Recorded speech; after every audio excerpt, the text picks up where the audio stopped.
बोलिए श्री आशुतोष महाराज की जय, सच्चे दरबार की जय। भगवत प्रेमियों, सभी के हृदय में बसे हुए शुद्ध परमात्मा को शुद्ध हृदय से नमस्कार नमस्कार नमस्कार। सभी के हृदय में बसे हुए शुद्ध परमात्मा को शुद्ध हृदय से नमस्कार नमस्कार नमस्कार। देखो, गुरु कृपा से पता चले सबके अंदर खजाना भरा हुआ है। उस खजाने की खोज जब करोगे तो वो मिल भी जाएगा। असली धन, असली खजाना। हर एक इंसान सुख चाहता है, खुशी चाहता है। और काम क्या करता है वो सुबह से रात तक? तो भगवान कहते हैं कि जो मेरे पास आ जाएगा उसके जीवन से दुख खत्म हो जाएगा। क्या? मेरे पास आ जाएगा उसके जीवन से दुख खत्म हो जाएगा, वो आनंद में ही रहेगा। और जो मेरे पास नहीं आना चाहता, अभी उसको भोगों में सुख नजर आ रहा है, तो भोगते भोगते एक दिन बोले वही भुगत जाता है। क्या? वही निमट जाता है। क्योंकि भोगों में कोई भी अपना अस्तित्व नहीं है, वो परिवर्तनशील है। और परमात्मा एक रस है, एक ही है। तो उस एक को पहचानने के लिए अपनी पूरी ताकत लगाओ, और जैसे ही पहचान हो जाए तो उसी में रम जाओ, और बाकी सारे जनों के साथ ऐसे रहो जैसे आप किसके साथ रह रहे हो? पड़ोसियों के साथ। आपके घर में आके पड़ोसी कुछ कहते हैं, ऐसे ही आपको भी कोई कुछ नहीं कहेगा। कहता है जब तक आपकी उंगली ना उठे कहीं पर भी। कोई आता है आपके कमरे में कुछ कहने? जब आप उठ के बाहर आते हो जब ही तो कोई कुछ कहेगा। मेरे से पूछी नहीं, मेरे को बताई नहीं। क्या? कितने तरीके की बीमारी पाल रखी है, पूंछ लगा रखी है। तो जब ये चीज है तो भगवान कैसे मिलेंगे? तो भगवान तो जब ही मिलेंगे जब आप सब जगह से अपना मन हटाओगे और एक उसी से जोड़ोगे। बहुत कठिनता से ये चीजें मिलती है कि हम उस तत्व को जाने कि हमें आनंद की प्राप्ति कैसे होगी। सारे विषय विकारों से मन को हटाना। इस देह में विकार हैं और आत्मा में कोई विकार नहीं है। आत्मा निर्विकारी है। आज मैं गीता का दूसरा अध्याय पढ़ रही थी, तो उसमें निर्विकारी जैसे ही आया तो महाराज जी की कृपा है ये कि देह विकारों से भरी हुई है और आत्मा निर्विकारी है। तो मेरे अंदर कोई भी विकार नहीं है। तो ये बात आपको याद कब रहेगी, कैसे रहेगी? जब आप निरंतर परमात्मा में मन लगाओगे। परमात्मा प्राप्ति में भोग और संग्रह की इच्छा ही महान बाधक है। संसार का सुख भोगना है और सुख भोग के लिए संग्रह की आवश्यकता है। ये भोग और संग्रह की रुचि बहुत घातक है। धन का उपयोग तो खर्च करने में है, चाहे अपने लिए खर्च करें चाहे दूसरों के लिए, परंतु धन का संग्रह किसी काम का नहीं है। पदार्थों और रुपयों के संग्रह की बात तो दूर रही, बहुत पढ़ाई कर लूँ, बहुत शास्त्र पढ़ लूँ, ये अनेक विद्याओं के संग्रह की भावना भी जब तक रहेगी तब तक परमात्म तत्व को नहीं जान सकते। जानने के लिए निश्चय ही भी नहीं कर सकते। जो अपना कल्याण चाहता है उसकी बुद्धि एक ही होती है। जो अपना कल्याण चाहता है उसकी बुद्धि एक ही निश्चय वाली होती है। गीता के दूसरे अध्याय का 41वां, मुझे केवल परमात्म तत्व को ही प्राप्त करना है, यह निश्चय होना ही बुद्धि का एक होना है। परंतु जो भोग और संग्रह में आसक्त है उनकी बुद्धि अनंत होती है और एक एक बुद्धि की शाखाएं भी अनंत होती है। गीता के दूसरे अध्याय का 41वां, जैसे पुत्र मिले यह एक बुद्धि हुई। और पुत्र कैसे मिले? किसी दवाई का सेवन करें या किसी मंत्र का अनुष्ठान करें अथवा किसी संत का आशीर्वाद लें आदि आदि। उस बुद्धि की कई शाखाएं हुई। इसी तरह धन मिल जाए यह एक बुद्धि हुई। और धन कैसे मिले? व्यापार करें या नौकरी करें, चोरी करें या डाका डालें, ठगाई करें या किसी को धोखा दें आदि आदि। उस बुद्धि की कई शाखाएं हुई। शाखाएं समझ में आ गई बुद्धि की? कितनी शाखाएं हुई? ऐसे ही आदर की इच्छा होगी तो आदर कैसे हो सकता है? व्याख्यान देने से होगा या सांसारिक सेवा करने से होगा आदि तरह तरह की शाखाएं पैदा होगी। यह आपको थोड़ा सा नमूना बताया है। इस तरह भोग और संग्रह में आसक्त मनुष्य परमात्म प्राप्ति का निश्चय भी नहीं कर सकते। कभी सत्संग करने से उनके मन में परमात्म प्राप्ति की इच्छा हो भी जाए तो भी वे उस पर टिक नहीं सकेंगे। गीता में भगवान ने परमात्म प्राप्ति के एक निश्चय की बड़ी विलक्षण महिमा गाई है। गीता के 9वें अध्याय का 30वां श्लोक, जो सांगोपांग दुराचारी है, जिसके दुराचार में कोई कमी नहीं है, झूठ कपट बेईमानी अभक्ष भक्षण वेश्यागमन जुआ चोरी वे विचार आदि जितने पाप दुराचार कहे जाते हैं उन सब को करने वाला है, ऐसा मनुष्य भी यदि केवल भगवान का ही भजन करने का एक निश्चय कर ले तो भगवान कहते हैं कि उसको साधु ही मानना चाहिए। जिसमें इतने दुर्गुण है और वो एक निश्चय कर लेता है, परमात्मा पर विश्वास कर लेता है, उसको साधु ही मानने की भगवान आज्ञा देते हैं। कारण क्या है कि उसने परमात्म प्राप्ति का एक निश्चय कर लिया है। उसका एक लक्ष्य बन गया है कि अब चाहे कुछ भी हो जाए एक भगवान की तरफ ही चलना है। अभी आपका मन क्या कहता है? सबका एक एक जना बताओ, और एक जना जो कहेगा वही बात दूसरा मत बोलना। आपने क्या निश्चय किया? इसलिए निश्चय किया एक परमात्मा है, परमात्मा के सिवा दूसरा कोई है ही नहीं। सब में उस परमात्मा का दर्शन होता है, किसी से छल कपट राग द्वेष नहीं होता है। और बताओ।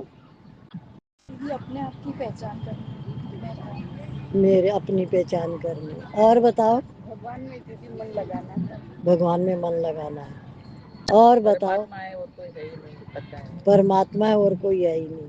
और बताओ। समझ में नहीं आया तो पूछ सकते हो। अभी जितनी भी सबने बात बताई है वो हमारे सत्संग में वाणी चलती है। किसी ने एक बार भी ये नहीं बोला मैंने अपने मन को परमात्मा में लगा लिया। एक परमात्मा ही भगवान ही मेरा है और मैं उसकी हूँ। एक किसी ने भी नहीं बोला। तो अभी तक आपने भगवान से आप जुड़े नहीं हो। है भगवान सब जगह, भगवान ही है और कुछ नहीं है। छल कपट नहीं करना है। पर ये तो नहीं कहा ना कि मेरा मन सिर्फ भगवान में है और कहीं नहीं है। ये जब ही मुंह से निकलेगा जब उससे जुड़ेगा। इसका मतलब अभी तक तो भगवान से जुड़ा ही नहीं है। जब आपके लहरें आती हैं तो आप क्या अपने आप को सलोशन बताते हो? अंदर में क्या बताते हो मन को? वो तो ऑटोमेटिक है। मन तो भटकेगा तो आप क्या कहते हो? क्या कहते हो उस समय?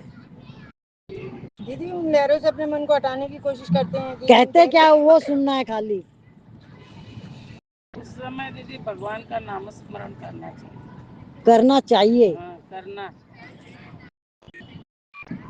अभी देखो जो बातें हो रही हैं, जो सत्संग की जो वाणी है, उसका जो एक ही मतलब है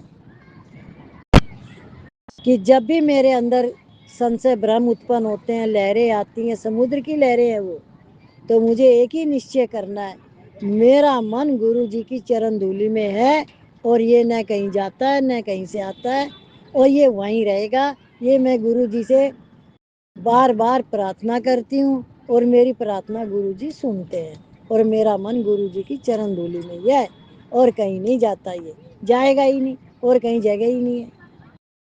तो मन कहाँ जाता है? गुरु जी की चरण धूलि में, और वहीं पर ही है और वहीं रहेगा जब तक इस शरीर में प्राण है। तो हुआ निश्चय, ये निश्चय है। अगर मन भटक रहा है, भाग रहा है, तो वो कई जगह जाएगा।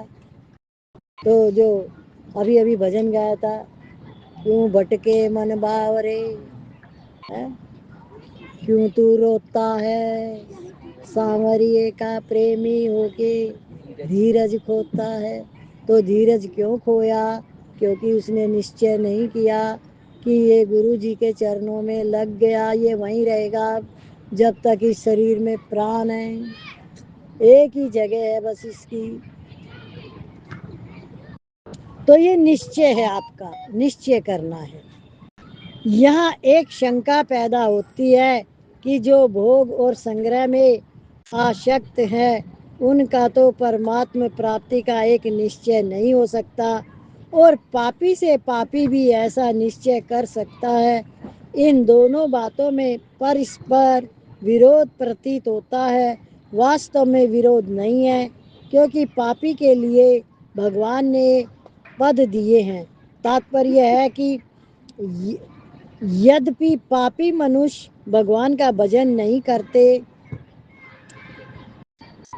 मानस यानी 5 में 44 रामायण का आएगा इसमें, तो न, और फिर गीता का आएगा 7 का 15वां श्लोक, 7वें अध्याय का 15वां श्लोक। तथापि अगर वे भगवान के भजन में लगना चाहते तो लग सकते हैं। भगवान की तरफ से किसी को कोई मना नहीं है। इसलिए अगर पापी मनुष्य भी भगवान के भजन में लगने का पक्का निश्चय कर ले तो उसको साधु मान लेना चाहिए। कारण कि वास्तव में भगवान का अंश होने से जीव शुद्ध निर्दोष ही है। संसार की आसक्ति के कारण उसमें दोष आ जाते हैं। अगर वह संसार की आसक्ति को मिटा दे तो उसका शुद्ध स्वरूप रह जाएगा। आजकल परमार्थिक बातें कहने सुनने पर भी भगवान की तरफ चलने का निश्चय नहीं होता। देखो मेरे अंदर एक भाव आया, जो ये भीड़ देखती हूँ, झगड़े झमेले देखती हूँ ट्रेनों के, भाई सब जगह एक ही बात मीडिया से कहलवा दो कि गंगा में 14 तारीख से नहाए थे ना साधु, 13 से स्नान हुआ था, तो 13 से अगली फरवरी की 13 तारीख तक 2026 तक आप कभी भी नहा सकते हो, क्योंकि साधु संत नहा के गए हैं। तो ये गंगा तो सदा से ही पवित्र थी, पवित्र रहेगी और वो पुण्य आपको जरूर मिलेगा। आप भगदड़ मत मचा। मन चंगा ते कटौती में गंगा। समझ में आ गई? तो उनका स्नान ऐसे हो जाएगा। बातें कहने सुनने पर भी भगवान की तरफ चलने का निश्चय नहीं होता। इसका कारण ये है कि हृदय में रुपयों का महत्व बैठा हुआ है। वास्तव में रुपये उतना नहीं अटकाते जितना भोगों का महत्व अटकता है। भोग उतना नहीं अटकाते जितना भोगों का महत्व अटकता है। जब तक हृदय में पदार्थों का मान, बड़ाई का आदर, सत्कार का, निरोगता का, शरीर के आराम का महत्व बैठा हुआ है, तब तक मनुष्य परमात्मा प्राप्ति का निश्चय नहीं कर सकता। चाहे वह कितनी ही बातें बना ले, कितना ही बड़ा पंडित बन जाए, बाहर से कैसा ही विरक्त और त्यागी बन जाए, पर मन में जब तक मान बढ़ाई की, सुख आराम की, कीर्ति की इच्छा है, तब तक वह परमार्थिक मार्ग में आगे नहीं बढ़ सकता। कारण कि जहाँ परमात्मा की रुचि होनी चाहिए, वहाँ भोग और संग्रह की रुचि हो गई। भोग और संग्रह के द्वारा उनका चित्त अपहृत हो गया। गीता के दूसरे अध्याय का 44वां श्लोक, उनके चित्त का हरण हो गया, बड़ी भारी चोरी हो गई। उन बेचारों की उनके पास में जो शक्ति थी वह भोग और संग्रह में लग गई, परंतु उनको मिलेगा कुछ नहीं, एक कौड़ी भी नहीं मिलेगी, केवल धोखा होगा। धोखा परमात्मा की प्राप्ति से रीते रह जाएंगे। मान बढ़ाई कितने दिन होगी और होकर भी क्या निहाल करेगी। देखो, मान बढ़ाई की बात सुनो, पद की बात सुनो। गीता में ऐसे ही नहीं आता पद की बातें। एक बहुत बड़ा मिनिस्टर, एक बहुत बड़ा जज है, सारी चीज ले लो, एक बहुत बड़ा नेता है, सारी चीज ले लो। अब वो उसके घर में जब वो घर अपने जाता है तो उसकी लुगाई उससे कैसा व्यवहार करती है, वो उसको जज मानती है, और वो कैसे कैसे फैसले सुनाता है जो एक बार अपनी कुर्सी पे बैठ के। कोई बात हो जाती है, पर उस घर में वो कोई जज नहीं है। अब समझ गए? ऐसे ही ये जो सृष्टि है, इसमें कोई कुछ बना हुआ है, कोई कुछ बना हुआ है, कोई कुछ बना हुआ है। 60 बीतने के बाद तो वैसे ही डगमग डगमग, हाँ? और 80 हो गए, 70 हो गए, 90 हो गए, तो अब कौन सा उसके अंदर वो रह गया, वो जो बना हुआ था बहुत बड़ा। क्या बना हुआ था बहुत बड़ा? अब वो अपने मन में क्या मान रहा है, उससे मिलो जाके, जब वो बताएगा अपनी बात कि अब मैं क्या हूँ। बोला नहीं जी, मैं तो कुछ भी नहीं हूँ, अब मैं तो बस कुछ हूँ ना। क्यों? ये तो सबकी स्थिति होनी है, ये तो शरीर परिवर्तनशील है। यदि समय के रहते ही समझ जाए और भगवान की प्राप्ति में लग जाए, बिजनेस सर्विस की कभी मनाही नहीं आई है गीता में, कर्म करने की मनाही नहीं आई है, पर कर्म कैसा करें, क्या करें, उसके लिए भगवान ने हमेशा कही है सावधान। कर्म करने में तू स्वतंत्र है, पर फल तो मैं दूंगा। आप समझ गए? इसलिए आपको क्या करना है?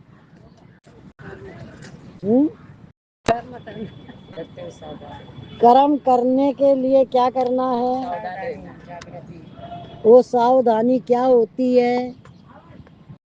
मेरे द्वारा किसी का मन ना दुखे। अरे वो तो बहुत दूर की बात है, हम तो दूसरे को भी भड़काने पहुंच जाते हैं कि तू ऐसा मत करियो।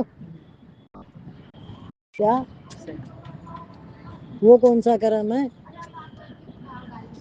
वो अपना कौन सा कर्म काट रहा था पता नहीं, और तुमने जाके अपना भी बना लिया उसके साथ।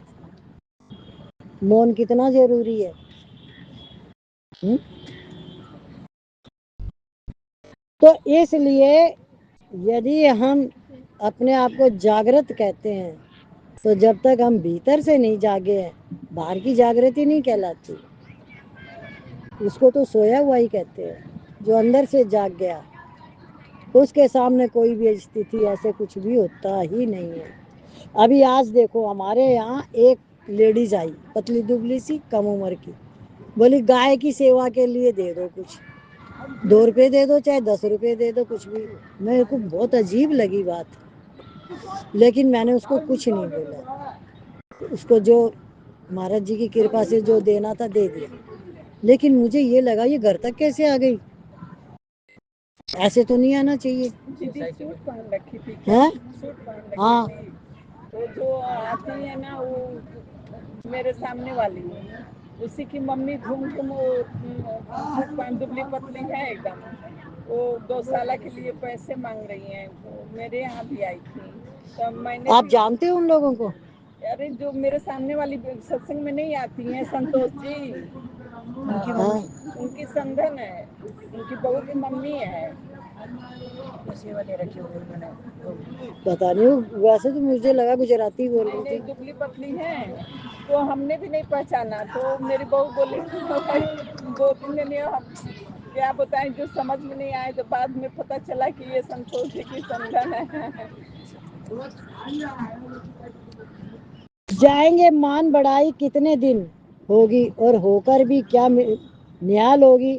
मान बढ़ाई का पता चल गया, भोग कितने दिन भोगेंगे, संग्रह कितने दिन रहेगा, यहाँ इकट्ठा किया हुआ धन यहीं रह जाएगा और उम्र खत्म हो जाएगी।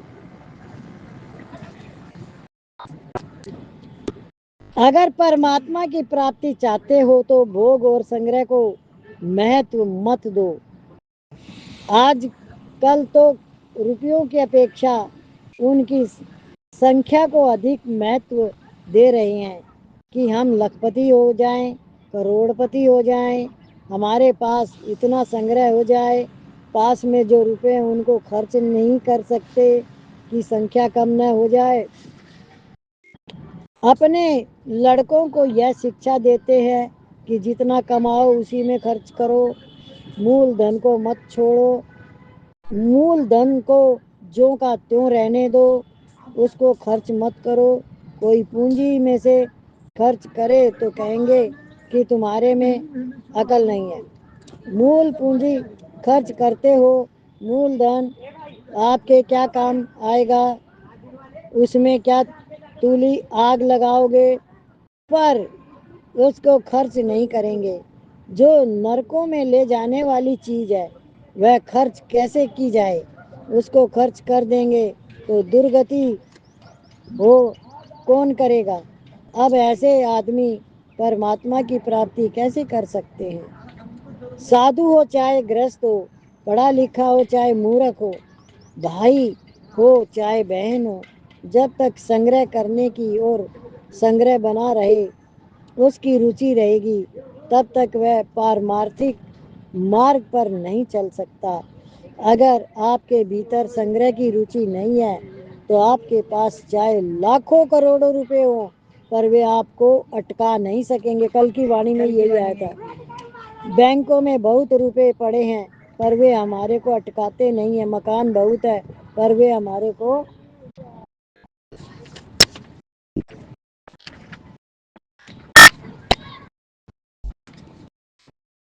अटकाते नहीं। क्यों नहीं अटकाते? कि उनमें हमारी ममता नहीं है, उनकी प्राप्ति की इच्छा नहीं है। अगर हमारी इच्छा हो जाएगी तो हम फंस जाएंगे। अभी आप किस किस चीज में फंसे हो पहले वो जांचो और उसका भेद बताओ। आप कहाँ अटके हुए हो अभी? सब लोग अपना अपना बताओ, आप कहाँ फंसे हुए हो? ना ना, कहीं नहीं फंसे हुए, वो तो सब बता देंगे। फंसे हुए हो, कोई कह नहीं सकता मैं नहीं फंसा हुआ। ऐसे आप कैसे कह सकते हो कि नहीं फंसे हुए? कहीं नहीं जाता मन? नहीं जाता दीदी जल्दी, अच्छा, सच में